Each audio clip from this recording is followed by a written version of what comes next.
Hello, welcome to our next podcast about the Star Citizen universe. Today we have a guest and Artifact. Say hello. Hello. There. Nice to meet you. We have the usual person over there on the right, or at least for me, Obsessed Light. Hello. He's ready for the revelry of the new year. Yes, he's ready. He's ready to start his beverage intake. Indeed. So we have a special guest this week, just because I thought it would be interesting to talk about the flight balance and things that need to be fixed. And I'm crashed, and Skype has crashed. Skype.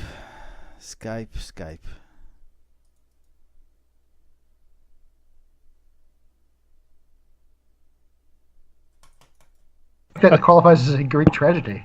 Whoa. Yeah. Hey, there we go. There you go, we're back. There we crashed for a second and we're back now. So this is the first time we've attempted 3 people, so if it goes all to pot, that would be my fault for trying to attempt 3 people. Okay, so let's get this started before it all crashes and dies. Let's start talking about the wall hacks. The wall hack that's currently out there. Has any of you guys seen that? Oh, yeah, I've seen the videos on YouTube. I haven't seen the videos, but I wouldn't be surprised if it does happen. And hopefully CIG will give Ben his hammer so he can start banning people for being dodgy. But really, do they need to? I mean, it's a alpha, and is this kind of a good thing, in terms of my opinion, given that it's an alpha, is that I would much rather have as many cheating bastards as possible come in here and do terrible, horrible things to the whole environment, and then we can fix it, and we won't have it when we get to the live release. So the purpose of an alpha is to find bugs. I'm actually totally okay with this. Just run a lot of code in the background so they can catch all the hacks that are going on, and let's fix it and move on. Well, that's a fair point. Yeah, I mean, obviously, you're right. It is alpha. We're not even beta yet. This could literally just be, if you look at it from an altruistic point of view, an opportunity to find the holes in the code and plug them. I think Go ahead, Matt. No, you go ahead. Well, as we get further along towards a beta, the expectation, I think, from anyone who's using the software will be that these holes be less common. They'll plug them as they happen. They'll be responsive to feedback from the community so that they get fixed. But at this point, I think the expectation should be that people are going to do some really crazy things, and it's going to cause crazy things to happen in the game, and we should just all temper our expectations of it being a release quality code base. Yeah. Well, my other the other thing with the wall hacks is, have you actually seen you haven't seen the video, Jez, but basically I'm trying to find it on right now while everyone's chatting. Here we go. So, there's the go away video playlist. So this is basically it. Well, you can shoot through walls, and there's ESP, and there's aimbot. So basically, it's ridiculous. Like, you can shoot through everything. I've seen other wall hawks that work the same exact way. I mean, you can actually shoot through the walls. Yeah, shoot through the walls. Like, I've rarely seen wall hacks that like shoot through the walls. I've seen plenty of ESP, plenty of aimbots, but shooting through the walls. Is that nuts or what? They've probably changed the hit detection code that comes with CryEngine, and that's opened up the door for this kind of thing. A lot of this stuff is done based on decoding the data stream going to and from the client back to the server. So whoever's done this is a very technical. Shouldn't it be server side though? How is it going through the wall when it's server? It's mostly server side, because the server should be able to say, "Well, that bullet's not going through the wall." Well, it's not. The net code is not the final net code at all. They changed a lot of the fundamental net code due to the 64-bit change, and they probably just don't have any server-side detection in at all. My assumption is this is going to be fixed as we go forward. There's always a problem when you put a client in the hands of players, but the server-side detection should absolutely be in place. I would imagine that it will be eventually. On the client side too, but there's something funny that Blizzard do was Battle.net, was they put, like, when they find someone who's hacked, they only put them with other hackers. and I think that's something that CIG could definitely take. Like so people when they meet people in the universe and when they meet people in Star Marine and Arena Commander, they only meet cheaters. So like they keep them alive. Their accounts are alive, but they're on like a separate universe all by themselves, so they can cheat all together. So karmic justice, basically. Yeah. Well, it's the thing is when you ban someone, say you ban a person who's cheating in Star Citizen, all they have to do is buy another account and come back. Sure. If you let them keep their account and let them play with other cheaters, then they're probably not going to buy another account and come back. I mean, it wouldn't make as much sense to me, at least. I'm of two minds about it. If you ban somebody who's paid a lot of real money to have an account, but you're being banned because you've violated the terms of service, bring in the hammer. That's fine. The problem is it doesn't really change the behavior, especially when something like Star Marine, where you don't have a lot of money or time invested in getting your equipment. At least I don't think so at this point. So you're not going to have any sort of effect. It's like when you threaten somebody with 2 hours in jail, they're probably not going to stop robbing banks, right? Right. I mean, the other thing to say is that obviously Star Marine is a computer game in the verse rather than actually the way that it will be handled live. So what it could be, for example, is okay, they're hacking in Star Marine, so they're going to win some wreck. Whoopie-doos. That's only going to help them in Star Marine, as long as this can be identified and made sure it can be replicated in the verse. On the PU servers, because I'm expecting they're going to be different. The authentication methods will be the same, of course, but the actual servers they're running will probably be separate to get. I mean, rid of they got to block it because they can't block if it works in the Star Marine, it's going to work in the PU because they're basically the same. They're identical in terms of like movement and like information. I'm pretty sure until they, at least maybe for the now, maybe when they do the netcode changes in for 2.61, that'll change completely. I mean, as we know. Yeah. There's some big changes coming in 2.61, at least from what I can determine. Bind culling is a very big change. It should basically reduce the network codes from sending all of the information to each person from all in the universe all at once. It should reduce it to local vicinity people that are close by. That's one of the pieces of code that should be coming in 2.61 if what they say about, because bind culling is a specific type of graphical system whereby you only render what you can see, not what is nearby. Like the rock behind the bigger rock is not, the smaller rock behind the bigger rock is not rendered. And there's also the message ordering, which from what I can gather based on my research, is basically you order the messages from the network in the order of closest to the person, so that they get the information for the closest people first, and then progressively further away. Even within that sort of radius that you want to hear from. I'm not quite sure what serialized variables are in terms of networking system. I haven't been able to find much information on that, but hopefully this will improve the PU no end, because right now I can't even play the PU. I mean, it's just like a slideshow for me, and the pirates are so difficult. Well, they're not that difficult. They're not difficult, but they are difficult when you're going 15 frames a second. Yeah, I think everyone's experience is pretty much the same with the PU. I mean, I don't know about you, Artifact. Do you have the same issues with it when you try it? Is it a bit slow for you? I've put in about probably 10 or 15 hours into the PU since the patch dropped, a week and a half ago at this point. I'm having real problems hitting things. Some of the guns are even worse than the others. If you use a very slow-firing weapon, because of the netcode issues, in addition to all the bind culling issues and the graphical issues we have, it's nearly impossible to hit with some of the weapons.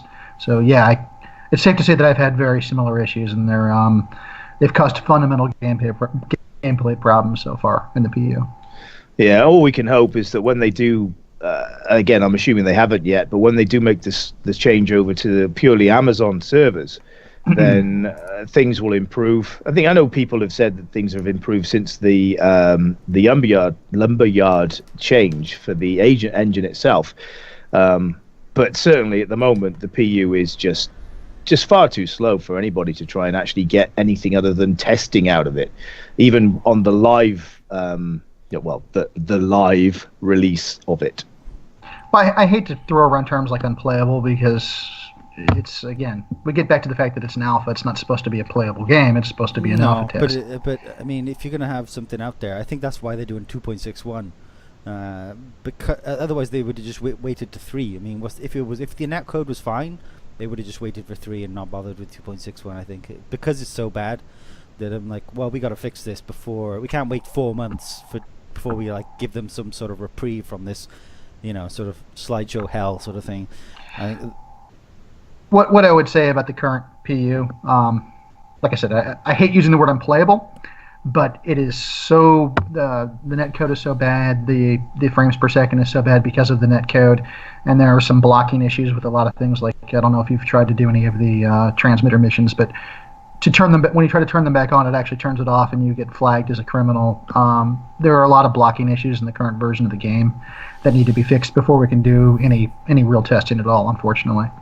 Yeah, I mean, you can test because you can basically die. I mean, that's basic. Well, that is a test. Yeah, you can die. I mean, that's perfectly valid to test.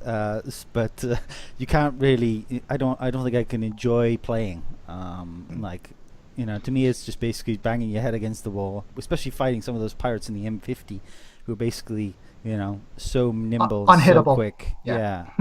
I mean, you can do them. It takes me, you can kill them. It just takes 5 minutes to kill one of them.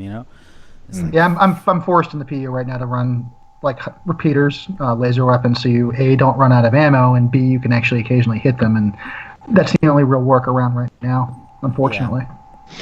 Yeah, I think they'll improve. I mean, at the end of the day, as we said last week, the 2.6 live, even though it was in the schedule and they kind of had to release it, I don't think they were happy with it. They had to, though, because they made such a big deal of the timeline being accurate and delivering on that timeline. If they didn't, it would have been a coup to the naysayers. Well, I think there are enough people who have been complaining about CIG's release schedule right now that they had to put something out there, and I don't fault the decision. I think it was probably the correct decision. I think they've probably gotten some useful stuff out of the current build anyway, useful test data.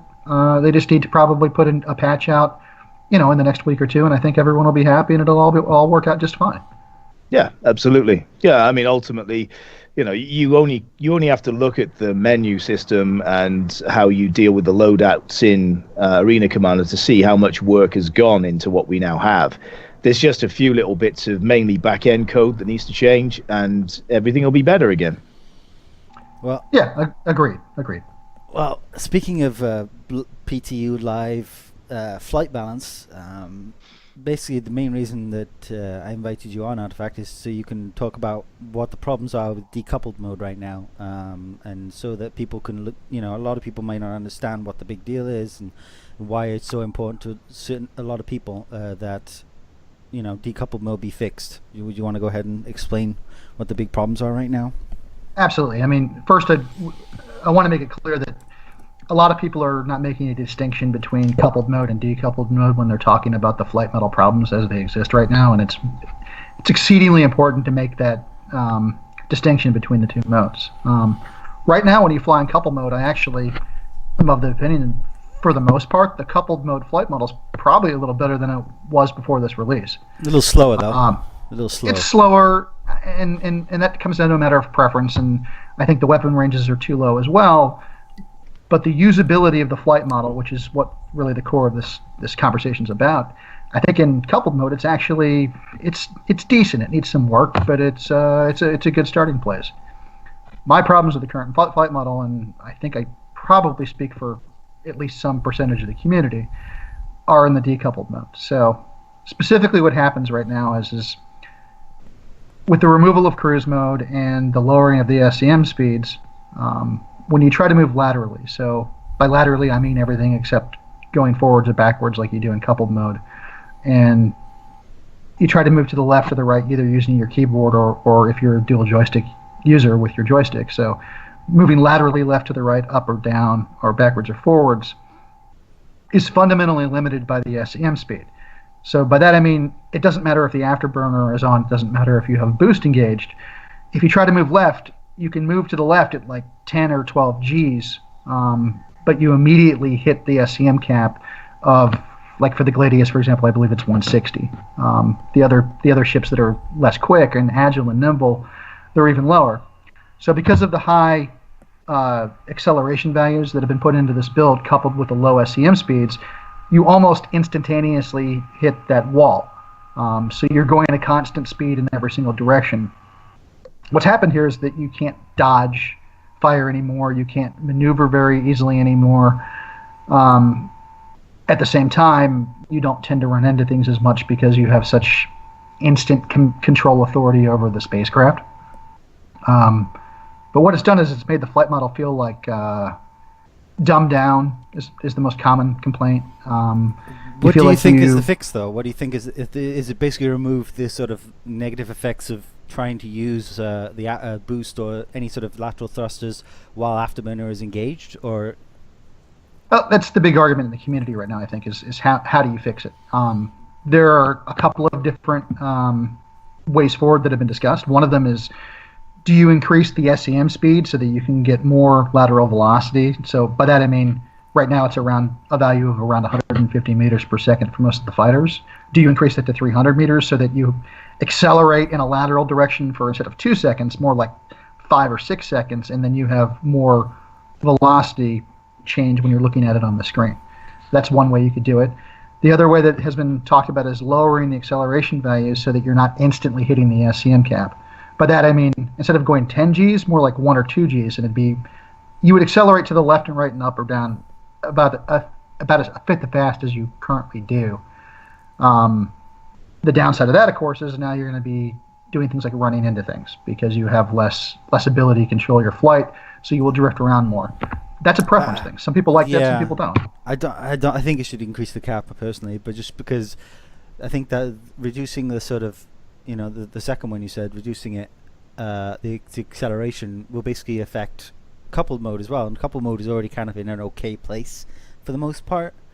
I think that using the first option, I think is probably the better option, just because otherwise you're just gonna, I don't know, it's like balancing between what am I thinking of, PvP and PvE. You all, like in an MMO, you always go, if you affect one, you're going to affect the other, and you may affect the other one worse than you affect that one. So it's a difficult balance to get right. I mean, I personally only use decoupled mode to maneuver sometimes if I may need a quick change in position, and I don't use it permanent. Most of the time I'm in coupled mode, yeah, just like quick flip and switch to decoupled and switch back afterwards, and so I don't use it exclusively like I know some people do. But yeah, I definitely think that it needs to be, the cap for the SCM should be increased. What do you think, Cecite? Or do you not really care too much about this? Oh, I wouldn't say I don't care about it. The one thing I would say is that when you're thinking about uncoupled mode, anything you do to change the attitude of your ship would be using the thrusters as opposed to the main engine. And obviously the thrusters are going to be one hell of a lot weaker than your main engine. So effectively your acceleration or your ability to change your direction would be a hell of a lot less than it would be on the Y plane, straight forward and backwards, because obviously you don't have the main engine there. You don't want the ships to act as if they are have absolutely no mass when it comes to trying to change the attitude when they're side slipping. But by the same token, you don't want to be able to go, from 0 to 10 Gs sideways, literally just by pressing the button for a couple of seconds, because your thrusters wouldn't have the power to do that. There's just not enough grunt. I think that's the primary complaint with the flight model. You've sort of hit it on the head, right? With the acceleration values as high as they are and the SCM values as low as they are, you almost instantly hit that cap, right? So when you thrust to the left or you thrust to the right, there's no sense of acceleration because you're at max speed almost instantaneously. So the player's experience, it's like being in a first-person shooter where you're circle strafing around somebody, where you're moving at a constant speed and you get there instantaneously. Yeah, it's like they've slowed down the SCM speed, but they haven't done anything with the way the thrusters work.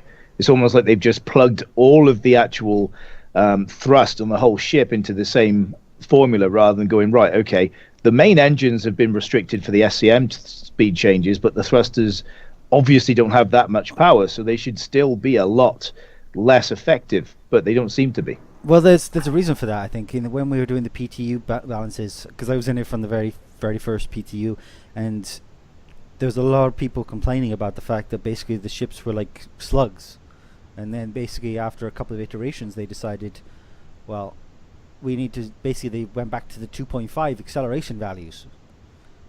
So they went back to the 2.5 acceleration values, but kept the SCM low speed. So basically you ended up with that sort of like acceleration that would have normally gone to 300, instead going to 150, 160. So you know, because people were complaining that the ships were basically felt like, you know, like you were driving a articulate or a truck. A truck. Yeah.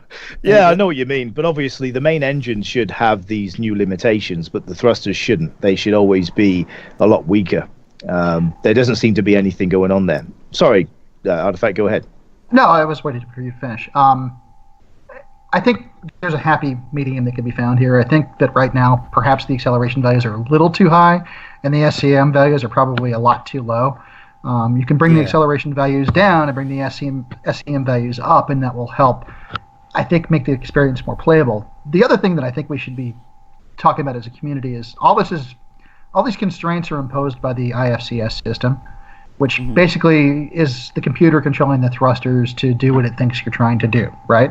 Right. If we had multiple modes of the IFCS where you had kind of a beginner mode and an advanced mode where you could maybe tweak the values so you had higher lateral movement speeds and make it easier for a more advanced pilot to pull off more advanced maneuvers, I think almost all of the community would be pretty happy with that solution. I mean, who doesn't love more customization? So. Exactly. Exactly. I mean, I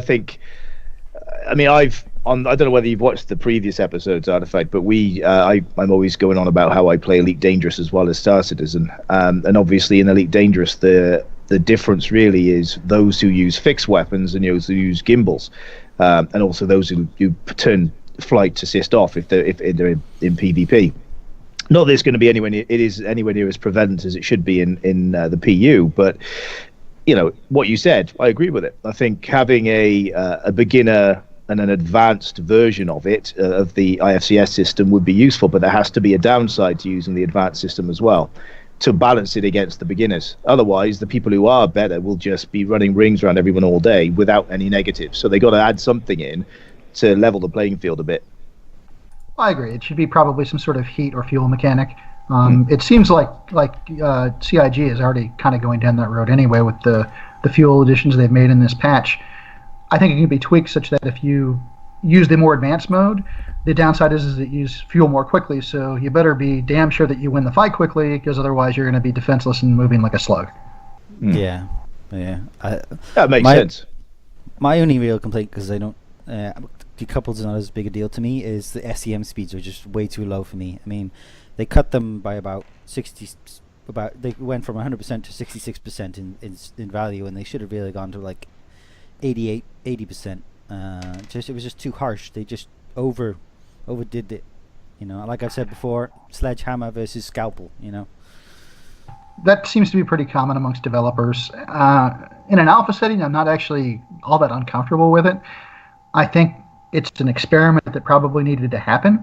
I think we've learned what we can from the experiment, and I think it's maybe time to go back to values that were closer to what they were in 2.5. SCM plays okay right now, even in coupled mode, rather. It does. It plays okay, but it's still too slow, even in coupled mode, I think. It just feels not as like fun. You can't buzz space stations like you used to be able to. You know, on Korea, I used to like standing on the platforms and watching the ships just buzz by because it makes awesome noises as they fly by. But the sounds are not as they're not as quick. You know, the ships don't fly past as fast. You know, they're like. You don't get a sense of being in a spaceship, and I actually saw a very great comment yesterday.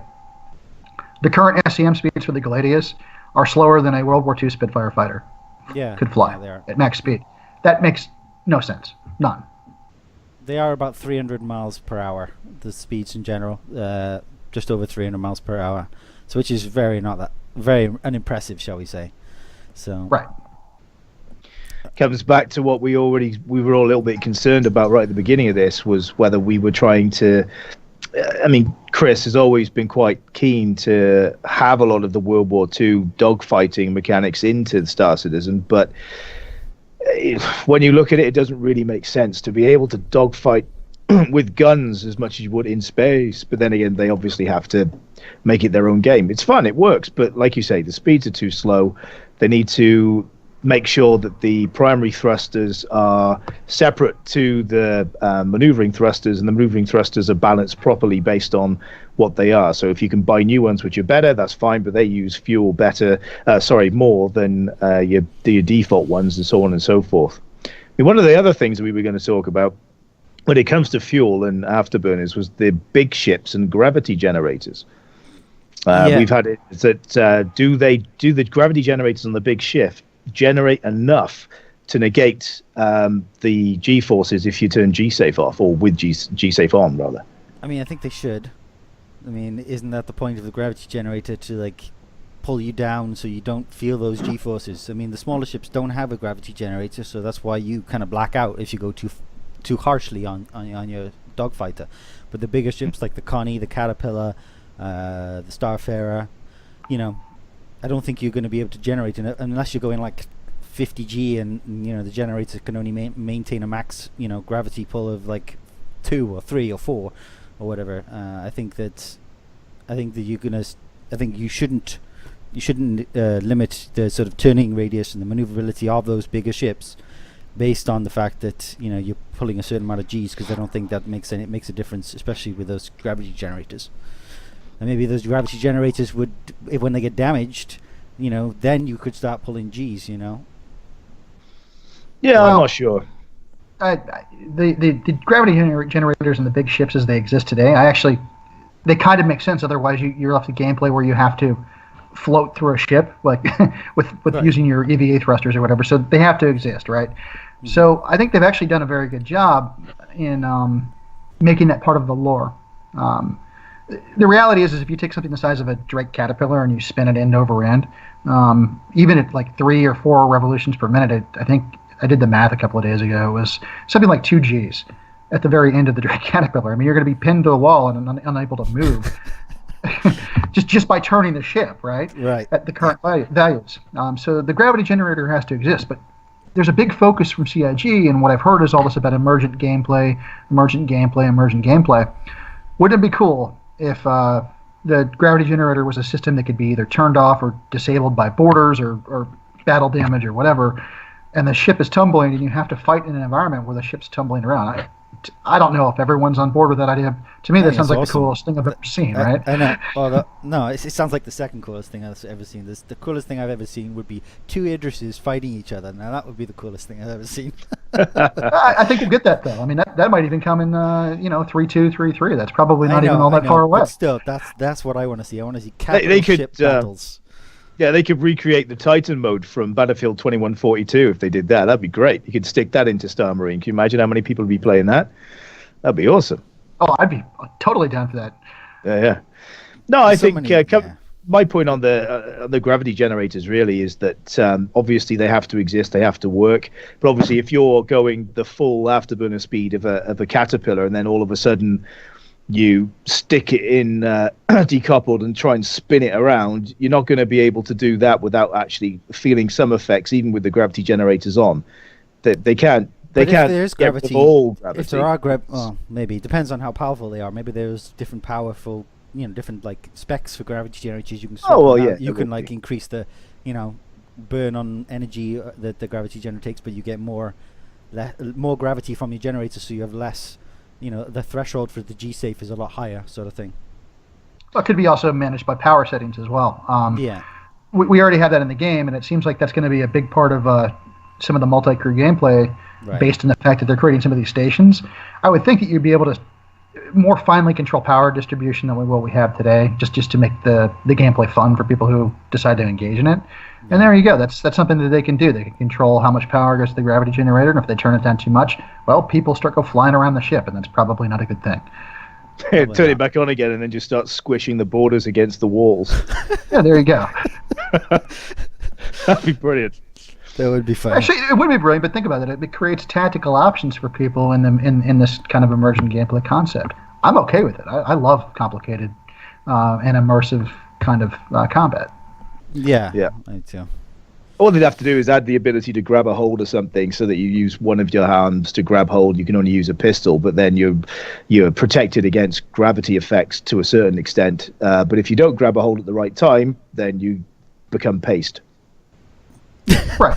Or create some sort of null G device or something. There's all kinds of cool things you can add to it if you have the ability to mess with gravity inside of a ship, right? There's a lot of, you and I could probably talk about this for an entire podcast, honestly, right? I mean, the cool little items we could add to boarding combat, right? Well, they have those we haven't. gravity Yeah, grenades. you were going to say. Gravity grenades, come on. I mean, they have those. They've already said they have gravity grenades. I mean, that'd be amusing. You throw someone and they fly off into space.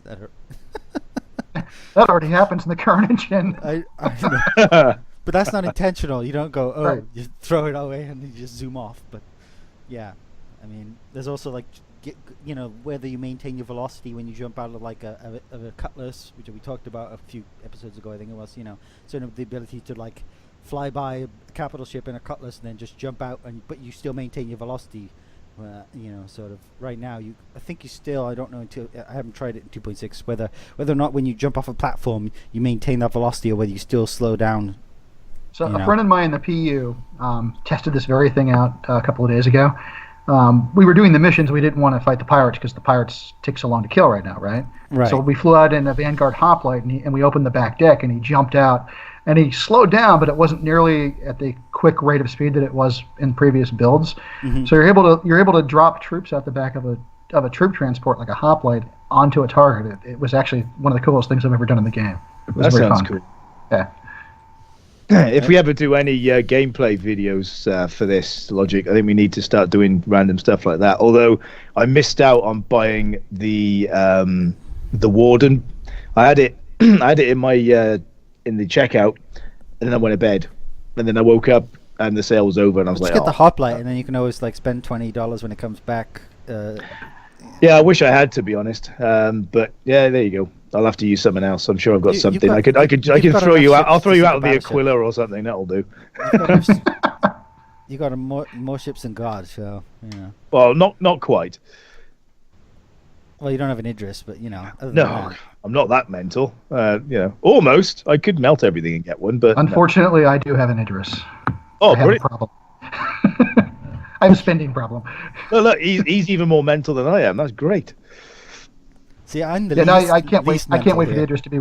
I can't really wait for the Idris to be released because I'm with Logic over there. It's gonna be one of the coolest things that maybe the coolest thing we'll see in the game is two Idrises going at it, right? How about No, how about an Idris or a Caterpillar in Arena Commander fighting Pirate Swarm? Now that would be cool too. Come on, I mean anything. I would like to see that just to those see how long turrets it might took not be up somebody to just to fly out of the arena and die. That'd be actually kind of funny. I think it'll be quite good if they do that. When they bring out the Dragonfly, so if you join as a party, then everybody gets their Dragonflies. The main person has their Caterpillar if they ever let the big ships in Arena Commander. Then we can literally just go at it. That'll be great fun. I think Arena Commander has so many possibilities for gameplay going forward. I understand. I mean, this is a test bed, right? Right. But think about being able to bring in a multi-crew ship with X number of people where you have Dragonflies in there, and you show up in a Caterpillar, and you send your people out like little tiny fighters out there. It'll be really actually very cool gameplay. Or two Idrises showing up with their fighter complements going at it in Arena Commander. There's a lot of possibilities, right? Oh, my graphics card's just crying at the idea of that. Right.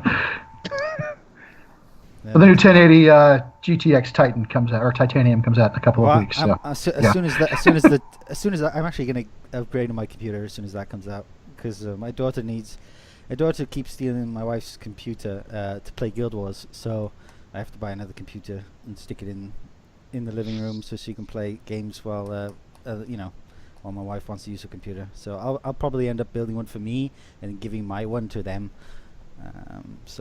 His kids will have a better machine than I do, which is just sad, to be honest. yeah, my son's getting my GTX 980 that I have in my machine right now when I get my Titanium. So he's very much hoping the card comes out soon too.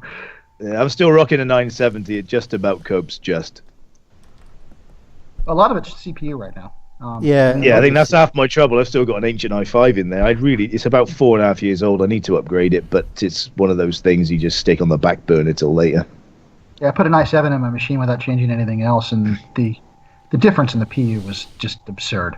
It was like a new game, right? Like it doubled my frames per second just because of the CPU change. I might have to see if I can get the business to buy me one. I'm gonna. There you go. I think I'm gonna get the 690, maybe the X, or maybe just the 680, 6850, or the 6900. Yeah, that's right, 6900 Intel. I think one of those two chips. And I wonder what you were talking about then for a minute. I was like, Intel chips. Yeah. Intel chips, and they're about. I think the 6850 is about $400 or $500, and it's probably the second best CPU for gaming out there right now. So I'm gonna switch it out and give my kids my 1080, and then which is a bit ridiculous. But, well, you could always send it to me. You know, I'd probably put it to better use. What's that? So I want to be one of your kids. I don't know. Well, I'll never have to buy hardware ever again. I know my computer is decent, shall we say? But I'll even pay the shipping. How about that? So kind. Yeah, I know. You know, such a generous man I am. Yeah. Okay. Well, yeah. I like the 1080, but I don't know. It still doesn't have enough oomph for me. I tried to play Armor, although it might be CPU issue, but and I couldn't crank it up to max, Arma 3, and because I was told to get it by people on Spectrum, but and it's fun, but yeah, it still was running at like it would drop to like 40 or 50 for FPS. It wouldn't maintain a 60 solid. So. Oh dear! Let me go and get my violin. I know. Yeah, Arma is a pretty intensive game where it comes to GPUs, so don't feel too bad. CPU as well. It is actually. I think it's more CPU limited on mine. I think than it is GPU, because you know my CPU is like 2-3 years old, whereas the GPU obviously is pretty fairly recent. Sure. So let's get back to talking, I guess.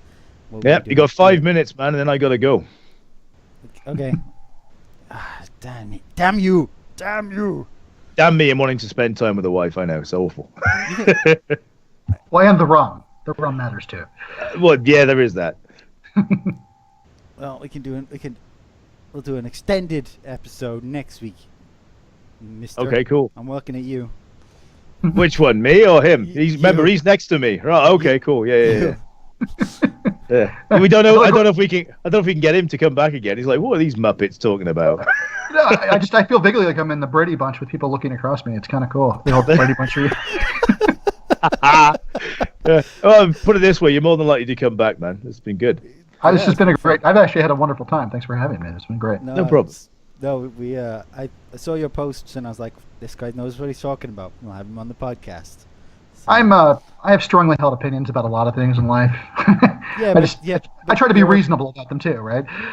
Right, but your opinions sort of align with mine for the most part. So I was like, ha ha ha. So there's been a lot of arguments. I mean, getting back to the whole flight model thing, and I'll be very brief here. There are a lot of people who love it, and there are a lot of people who hate it. The problem is that those are two very different extremes. What I don't want is a game that's dumbed down to the point that we're flying an arcade shooter. At the same time, you have to be able to draw new people into the game, or it won't be any fun because it'll be just 5 of us running around the PU in an empty universe, and where's the fun in that? They need to allow customization in order to cater to both of the player bases. I think that's the ultimate answer. Well, basically, right now it's leaning more towards arcadey than it is towards sort of flight simmy.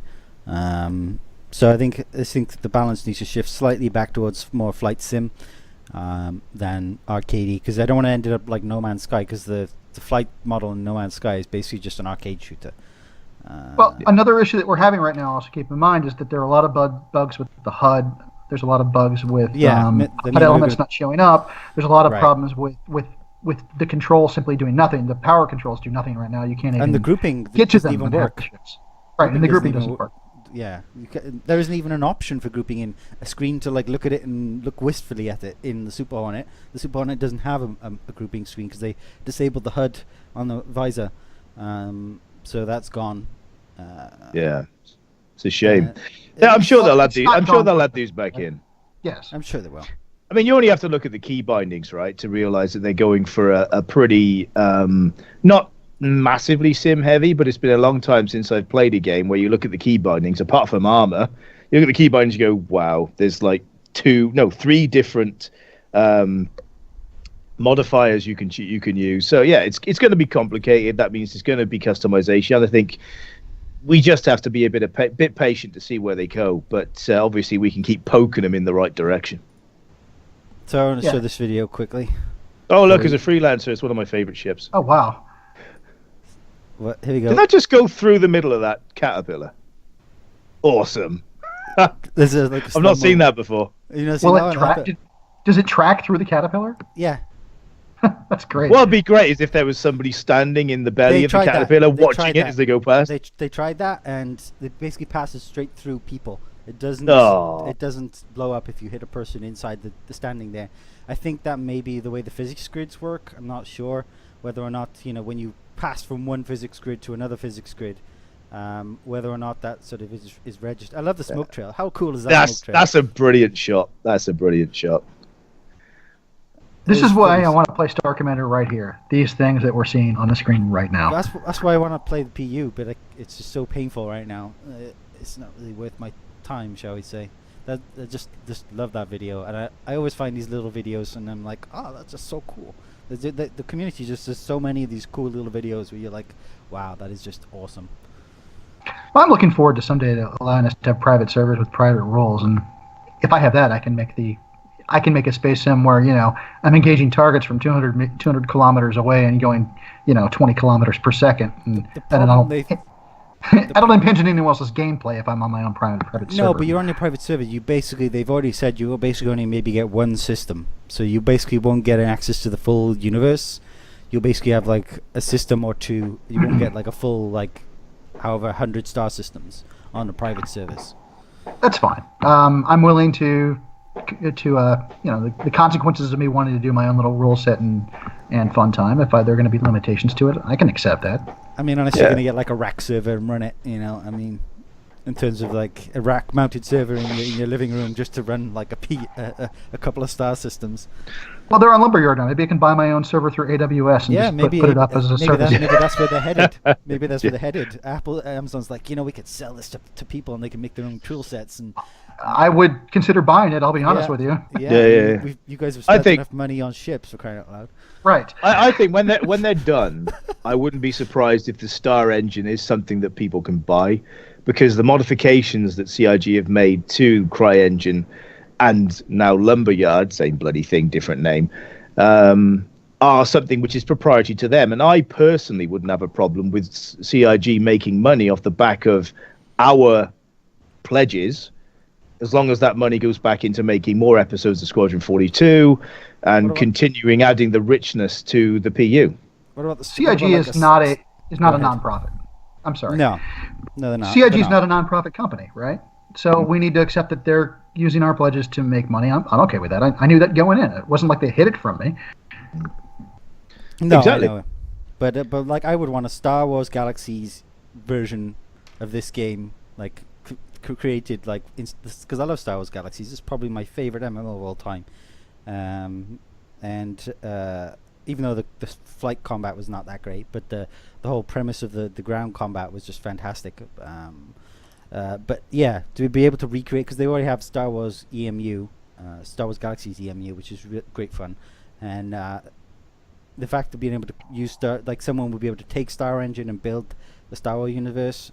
Admittedly they might take away customers from Star Citizen with that, but I don't know. I still would like to see it. Well, if they're not going to subscription model and you have to buy the engine, right? You know what I'd like to see? I'd like to see a recreate version of X-Wing versus TIE Fighter in Star Engine. Oh, they've done I showed that X-Wing. Did you see the remaster of X-Wing? No, I haven't yet, but imagine something with the detail that you see in the Hornets, but a really detailed version of an X-Wing in your hangar. That would be awesome. X-Wing's one of my favorite ships in sci-fi, full stop. I mean, followed pretty quickly by the Millennium Falcon. But yeah, that would be great. We'll see what happens. As go-tos, are there any two better ships though? I mean, honestly, maybe the Enterprise. That would be the top three, right? That'd be pretty much the size of a javelin, I guess. Would it? I don't know. I've never really worked it out. It's like 400 meters long, the Enterprise. So yes, I think it's even bigger than a javelin, honestly. That'd be awesome. Is it like a driller? Is it? Because that driller, man, that thing is bigger than the Bengal. That driller ship. Did you discuss this in one of your previous episodes with the whole Van Duel thing? Yeah. That was a very cool video. I enjoyed that a lot. It is bigger than the Bengal, though. I mean, that's like okay, yeah, not by much, but like a few. But that's not the biggest ship they've got either. That's the thing. No, that's not even the King ship. I mean, I'm assuming the UEE has ships bigger than the Bengal, because otherwise they'll be kind of outmatched. I think, by the size of that gun on that King ship. I mean, it looked the size of an Idris. The gun itself. Just the gun. Just the gun.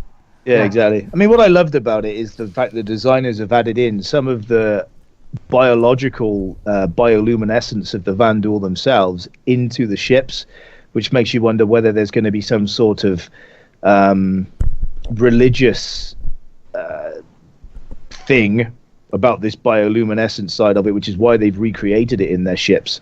Well, they're tribal, we'll see. Based on the sort of lore, I think they're tribal, so they have like I said before, cells of they're very sort of like, you take one cell out, it doesn't matter because you still have all these other tribal areas, like 20 other tribal, sort of. So it's very difficult. They don't have a centralized government, unlike the UAE. So it's a slight different take on it. So yeah, I like the Van Duel. They look actually, when I hadn't seen them before recently, before they did the whole release of like all the armor and stuff, and they look pretty cool actually. I gotta be fair. Yeah, I'm looking forward to Squadron. Oh, I'm sorry. Go ahead. There's a couple of seconds of lag between you when you talk and I talk, and it's a little disorienting for me. Chris Roberts has talked in the past about he's trying to recreate the Roman Empire versus the Germanic barbarian tribes, which is, I guess, the analogy that the Van Duel fill. And honestly, I think the way they've set it up is pretty cool. I'm still looking forward to Squadron 42 for exactly that, or for that among many other reasons. But the mythology is pretty cool too. Yep. Okay, so you need to go, I'm assuming. Yeah, I've got to dive off. I mean, I've got no issues with you guys carrying on, or we can pick this up next week. I don't know what you'll be up for this again, Chris? Yeah, I could actually. I think I should be able to be around. If you want to have me on, I'd be happy to be here. Sure. Yeah, we can carry on a little conversation because we couldn't quite get to all the subjects I wanted to talk about. But just to finish off, I want to show the little missile video again, and then we'll all say goodbye, and then we'll call it a day. And watch the. I've not seen this before. This is cool. It is pretty cool, right? I love the. So what's launching the missile? Is it a freelancer launching through a caterpillar into a warden? Yeah, into a warden. Yeah. That's very cool. It is very cool, right? I mean, I love this. The thing of the smoke trails on the missiles. I mean, that's got to be one of the nicest graphics I've seen on sort of a missile. It's pretty amazing, actually, how detailed they are. Whoa. There's a smoke trail going through the ship. That's amazing. It is. The missile camera is amazing. It's really good. I mean, I've probably died a few too many times in Arena Commander just because I wanted to watch my missile hit something. Right. You watch the missile, and then you fly into an asteroid. Oh, yeah. I should probably look where I'm going. Yeah, that's happened. Yeah, that's definitely happened. Oh dear. Anyway, okay, so I guess we'll call it a day today. We'll do a slightly longer version next week because of you. I'm looking at you over there. Yeah. Sorry. Again, it's the Brady Bunch. I'll do this. I got to work out which way is it. Yeah. I'm very confused. It's all reversed. It takes a while to get used to this sort of stuff. But yeah, I mean, ultimately, those who do watch this, I hope they have a fantastic New Year's Eve. It being 7 o'clock in the UK here. 2016 has been a great year for Star Citizen. 2017 is gonna only be better. Hopefully, yeah, I'm looking forward to it. And I will say, please subscribe to us on YouTube because that would help us a lot to get started and get our channel name to be our channel name. Right now it's just a bunch of letters because we don't have enough subscribers. So try and help us get us to 100, and then that would be great. And if I'll try and set up a system where I can alert people for live on Twitch. I know it's we've only just started. This is like our 4th episode. We've only been doing it for 4 weeks. So we're doing okay, I think, so far. And I guess we'll Happy New Year, and I'll let you sign us off, Artifact. Say goodbye and all that other stuff. All right. Well, Happy New Year to everyone, and I've had a wonderful time. And this is Artifact and Logic and Obsessite signing off.